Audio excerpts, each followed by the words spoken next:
আদালতের নির্দেশে তৃণমূল নেতার জোর করে দখল করা জমি ফিরে পেল জমি মালিক। তৃণমূল নেতা আব্দুর রশিদ গাজী ও হাসান গাজীর বিরুদ্ধে অভিযোগ। হাসনাবাদের বেনা গ্রামের ঘটনা।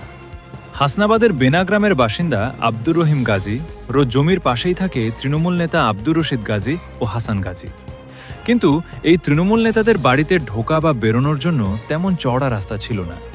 তখন জোর করে প্রতিবেশ আব্দুর রহিম গাজীর জমি দখল করে রাতারাতি ঢালাই রাস্তা তৈরি করে নেয়।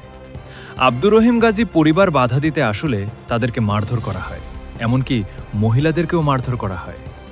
এরপর কোথাও তুমি সমস্যার সমাধান না হয় অবশেষে আব্দুর রহিম গাজী আদালতের দ্বারস্থ হয়। এবার আদালতের নির্দেশে সেই ঢালাই রাস্তা ভেঙে আব্দুর রহিম গাজীর জায়গা তাকে ফিরিয়ে দেওয়া হচ্ছে। ঘটনাস্থলে হাসনাবাদ থানার পুলিশ। যদিও এই বিষয়ে যাদের বিরুদ্ধে অভিযোগ সেই আব্দুর রশিদ গাজী ও হাসান গাজী বাড়িতে না থাকায় তাদের কোনো প্রতিক্রিয়া পাওয়া যায়নি।